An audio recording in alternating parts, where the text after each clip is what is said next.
So people always talk about how 2016 was this horrible year for CSGO and how everything in CSGO is only getting worse. Well, today, I'm pretty much here to tell you why you're fucking wrong. Today, we're going to be counting down the top 5 CSGO improvements of 2016.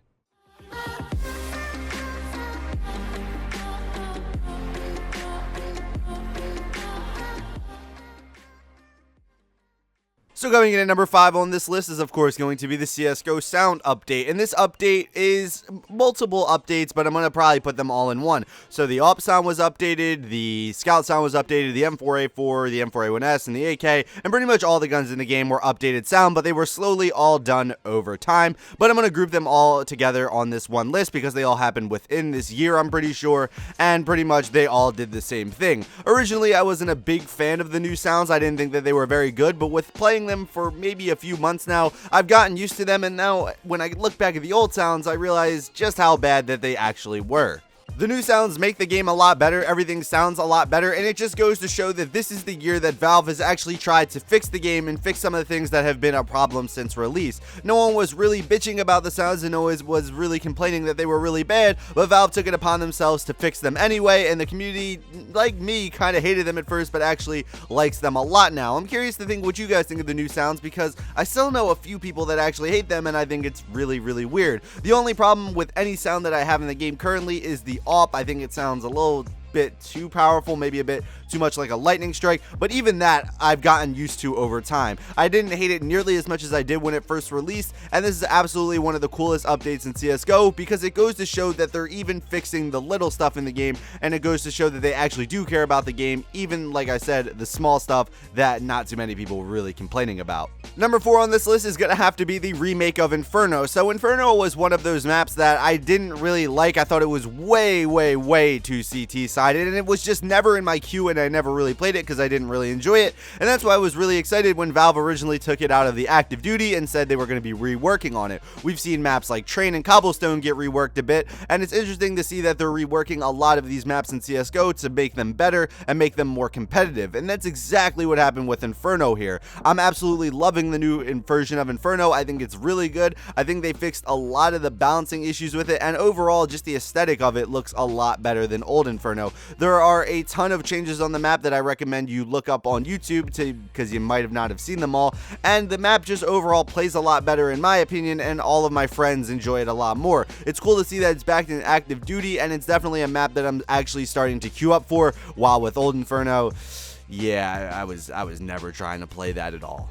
I think Valve is going to continue this trend on into 2017, and I think we're going to see a lot of these maps get redone because a lot of these maps are really old and actually, you know, could use a rework, and it's going to be really interesting to see which maps get reworked because a lot of them are fan favorites. I couldn't really imagine them changing Dust 2 because so many people would get really mad because it's like the only map they play, but it's good to see that Valve is trying to continually update the game, just like with the sound update. It goes to show that they're trying to fix things in the game and make the experience better for everyone. I think with CSGO getting bigger and bigger, we're going to start to see more huge updates like this because, to be honest, the Inferno update was huge. Like, they literally completely reworked the map, and overall it made the game a lot better, and these are the kind of updates that I like to see because throughout the years we see a lot of small updates that a lot of people complain about, but every now and then we get a big update like this to reassure our confidence in Valve that they can actually do something good with CSGO. So new Inferno is definitely one of my top improvements of 2016. Number 3 is going to be visual improvements, and this is kind of piggybacking on the last one because with all these new maps released, they tend to look better, they tend to, you know, be a little bit better graphics-wise, and some people with shitty PCs might not really like this, they might get a little bit mad, but we've seen small tweaks on maps such as Cache, where I think the textures were redone. Everything just looks a lot better on Cache when they reworked it a little bit. Also, we've seen with the new maps like Inferno, everything just looks a lot better, and also we got that glove update like almost 11 months ago now, I believe, where it made the gloves actually HD, and it made them look just a lot better compared to their counterparts, and this is really good to see that Valve is visually improving the game because originally the game came out in 2012. I don't think we're expecting realistic graphics, but just improving the graphics overall to make it easier on the eyes is something that I think everyone can get behind, especially if the game is still running well, which I know some people have had issues with, but me personally, the game is still running perfectly fine. This is, of course, something that I think we're going to see more of in 2017 as the game is getting older and older. I think they're going to keep putting out updates to make the game look better and better. That way it can compete with a lot of these newer games that are coming out, because as we know, CSGO is one of the biggest first-person shooters out right now, and there are a lot of games coming for that throne. So I think Valve is going to continue to visually update things. I think hopefully that we're going to start to see more textures being improved and stuff like that, and hopefully they keep the game optimized well so the guys with lower end PCs can still run the game. But personally, I think they're going to go map by map right now and pretty much just rework everything, because it seems like that's what they're doing with the changes to Cobble, the small changes to Cache, and the changes to maps like Train and stuff. So I think they're going to continue to do this in 2017. It's really going to be interesting to see in the next few years what this game is going to look like. Hopefully they rework everything and it looks a lot better from what we have today. But it's awesome to see that they're still working on the visuals of a 4-year-old game now. Number 2 is a big one, and it probably would have been number 1 on the list if it wasn't for number 1, which I'm sure a lot of you can already guess right now if you haven't guessed, but number 2 is going to be adding a beta client to the game. So this is something that the community has been asking for years now. The community has wanted a beta client because for years now we have been getting broken updates such as the CZ, such as the R8 and the Tech 9. They've all been broken, and it would have really been fixed just with a beta client. Oh, I also forgot the AUG. Yeah, the AUG, it was fucking cancer. But adding a beta client into the game really helped out everything, because it made it so that Valve could test things before they actually put them into the game. People have been criticizing them lately of not really using the beta client as much as they should, but it's good to know that it's there, and it is definitely a step in the right direction, because I don't know about you guys, but I really don't want another R8 level gun being added into the game, because when they do things like that, it literally makes the game unplayable. And I don't know about you guys, but I would like to actually play the game that I bought. Hopefully we see them use more of the beta client in 2017, because this was only added a few months back, I think, maybe even a month or two. So it's really going to be interesting, like I said, to see what happens with this beta client. Are they going to continue to use it, or will they abandon it altogether? But just the fact that it's in the game now is really good to see. Once again, it's a step in the right direction, and a beta client could really benefit a game like CSGO, which is all about balance. Because when you take things out and you ruin them, or you put things in and they're way too overpowered, it actually ends up affecting the pro scene.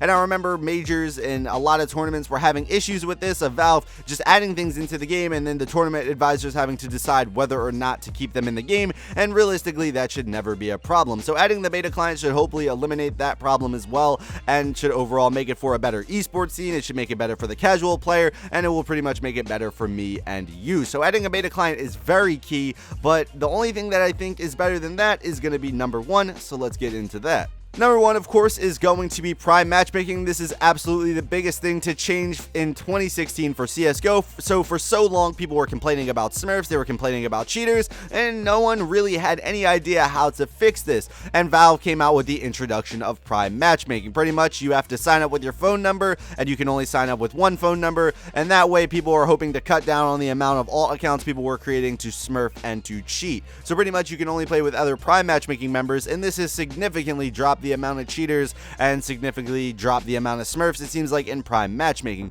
Of course, though, no solution is perfect, and that there are still cheaters and Smurfs in matchmaking, but really, what did you expect? It definitely helped out, though. It seems like the level of matches you are finding in Prime Matchmaking is significantly better than what you were finding before, so that is definitely really good. I know this is really good for a lot of the players that play matchmaking, which makes up like a majority of the player base, so this definitely helped out the community a lot, and you really have to commend Valve on actually stepping in and doing something about this issue that was driving so many players off the game. For so long, I wouldn't even consider touching matchmaking, because I would play ESEA because I figured it was so much better and I didn't have to worry about the issues with cheaters. But when Prime Introduction was released, I originally tried it. I still try it every now and then when I play with my friends who also play matchmaking, and I have to say, it actually works fairly well.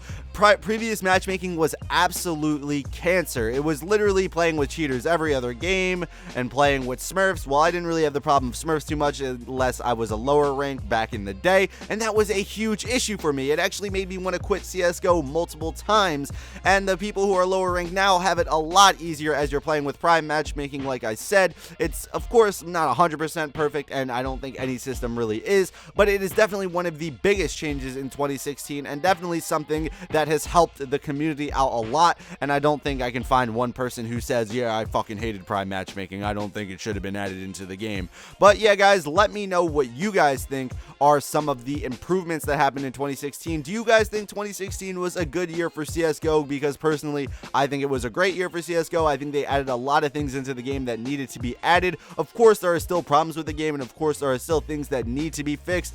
But to be honest, the game has significantly gotten better than what it was in 2015. And hopefully, this trend will continue, and in 2017, the game will get even better. But tell me, guys, in the comments down below, like I said, what do you guys think are some improvements? What do you think are some things that they should fix in 2017? Tell me down in the comments down below. And if you like this video, how about you hit that like button? It really helps the channel grow, so I'd appreciate it. And if you dislike this video, how about you hit that dislike button? And if you're new, how about you subscribe? But yeah, guys, this has been the Chosen One Inc., and as always, peace out.